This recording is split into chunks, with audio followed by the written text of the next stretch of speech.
Brain computer interface के जरिए दिमाग और मशीन का इंटीग्रेशन एक्सप्लोर किया गया है, जो एक ऐसे फ्यूचर को दिखाता है जहां थॉट्स सीधे टेक्नोलॉजी को कंट्रोल कर सकते हैं। इंसानों की कैपेबिलिटी और डेली लाइफ के लिए इस मेल के गहरे असर पर बात की गई है। एक ऐसी दुनिया इमेजिन करो जहां आपके थॉट्स से ही आप एक ईमेल टाइप कर सको, एक ड्रोन कंट्रोल कर सको या एक रोबोटिक हाथ हिला सको। साइंस फिक्शन जैसा लगता है ना? क्या होगा अगर मैं कहूं कि वो फ्यूचर न केवल पॉसिबल है बल्कि अभी बन भी रहा है। देखते रहो यह जानने के लिए कि कैसे ब्रेन कंप्यूटर इंटरफेस दिमाग और मशीन को मिलाकर हमारी लाइफ के हर पहलू को बदलने वाला है। बस कुछ ही सालों में जिस तरह से आप टेक्नोलॉजी के साथ इंटरैक्ट करते हैं वह पूरी तरह से बदल सकता है। कीबोर्ड और टच स्क्रीन को भूल जाओ, जल्द ही आपका दिमाग ही अल्टीमेट इंटरफेस हो सकता है। हम ब्रेन कंप्यूटर इंटरफेस की क्रांतिकारी दुनिया में गहराई से उतर रहे हैं, ये एक्सप्लोर करते हुए कि कैसे यह माइंड ब्लोइंग टेक्नोलॉजी इंसानों की अभूतपूर्व कैपेबिलिटीज को अनलॉक करेगी और अगले 10 सालों में क्या पॉसिबल है उसे फिर से डिफाइन करेगी। क्या होगा अगर इंसानी इवोल्यूशन में अगली छलांग बायोलॉजिकल नहीं बल्कि टेक्नोलॉजिकल हो। हम एक ऐसे एरा की कगार पर हैं जहां हमारे थॉट्स सीधे मशीनों को कंट्रोल कर सकते हैं। दिमाग और टेक्नोलॉजी के बीच की लाइनें धुंधली हो रही हैं। ब्रेन कंप्यूटर इंटरफेस के चौंकाने वाले और कभी कभी परेशान करने वाले इंप्लीकेशंस को एक्सप्लोर करने के लिए तैयार हो जाओ। एक ऐसी टेक्नोलॉजी जो हमारी लाइफ को बेहतर बनाने का वादा करती है, लेकिन इस बारे में भी गहरे सवाल उठाती है कि इंसान होने का असली मतलब क्या है।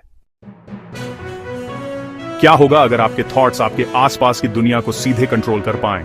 आज ब्रेन कंप्यूटर इंटरफेस या BCIs इस पॉसिबिलिटी को रियलिटी बना रहे हैं। इन शानदार टेक्नोलॉजीज में लाइफ को बदलने की क्षमता है, जिससे लोग केवल अपने दिमाग का इस्तेमाल करके प्रोस्थेटिक लिम्स को हिला सकते हैं या टाइप भी कर सकते हैं। यह एक एक्साइटिंग फ्रंटियर है जो टेक्नोलॉजी के साथ और ईमानदारी से कहूं तो एक दूसरे के साथ हमारे इंटरैक्ट करने के तरीके को फिर से डिफाइन कर सकता है। ठीक है, तो चलो देखते हैं कि ब्रेन कंप्यूटर इंटरफेस या BCIs आज असल में कैसे काम करते हैं। बेसिकली दो मेन टाइप हैं।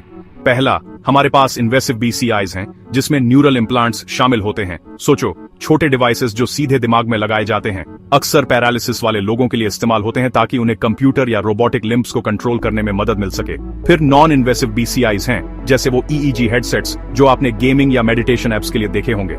ये बस आपके सिर पर रखे जाते हैं और बाहर से आपके दिमाग के इलेक्ट्रिकल सिग्नल्स को पकड़ते हैं। अब 2025 में लोग पहले से ही BCIs का उपयोग स्मार्ट होम डिवाइसेस को कंट्रोल करने, एडवांस्ड प्रोस्थेटिक्स को ऑपरेट करने और यहां तक कि लॉक इन पेशेंट्स को कम्युनिकेट करने में मदद करने के लिए कर रहे हैं।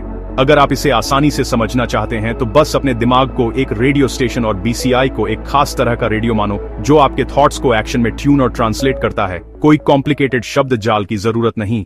आगे देखें तो BCIs के साथ पॉसिबिलिटीज ईमानदारी से कहूं तो काफी कमाल की है।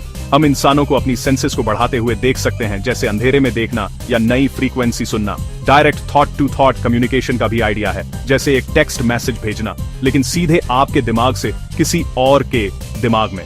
और हाँ, एक्सिलरेटेड लर्निंग भी एक चीज बन सकती है जहां आप नई स्किल्स बहुत तेजी से सीखते हैं। न्यूरल प्रोस्थेटिक्स का कॉन्सेप्ट इससे भी आगे जाता है, जिससे लोग अपनी मेमोरी बढ़ा सकते हैं या भूली हुई जानकारी को भी याद कर सकते हैं। और बस इमेजिन करो कि आर्टिस्ट अपने थॉट्स को सीधे म्यूजिक, पेंटिंग्स या यहाँ तक कि वर्चुअल वर्ल्ड्स में कैसे बदल पाएंगे। ब्रश या इंस्ट्रूमेंट्स की जरूरत नहीं, बस दिमाग से रियलिटी में बहती प्योर क्रिएटिविटी। बेशक इस शानदार टेक के साथ कुछ बड़े एथिकल सवाल हैं जिन पर हमें वाकई बात करने की जरूरत है। प्राइवेसी एक बहुत बड़ा मुद्दा है। आपके थॉट्स या ब्रेन डेटा तक किसकी पहुंच होगी? और फिर डेटा सिक्योरिटी है। हम कैसे सुनिश्चित करें कि हमारी मेंटल इंफॉर्मेशन हैक या मिसयूज न हो? एक और चिंता कॉग्निटिव इनइक्वालिटी है। क्या होगा अगर केवल कुछ लोग ही इन एनहांसमेंट्स को अफोर्ड कर पाएं? डिजिटल अमृता का आइडिया भी टेबल पर है। जैसे क्या होगा अगर हम अपने दिमाग को अपलोड कर सकें और डिजिटल रूप में जीते रहें? यह पर्सनल आइडेंटिटी। और ईमानदारी से कहूं तो इंसान होने का असली मतलब क्या है अगर हमारे दिमाग मशीनों के साथ जुड़ने लगें? इस बारे में कुछ बहुत गहरे सवाल उठाता है। तो बात खत्म करने के लिए BCIs का इंसानियत के भविष्य के लिए कुछ बहुत गहरे मायने हो सकते हैं।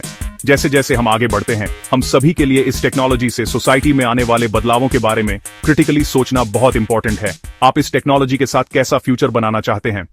Like, share, next gen technologies को सब्सक्राइब करो। आपका सपोर्ट हमारी धड़कन है।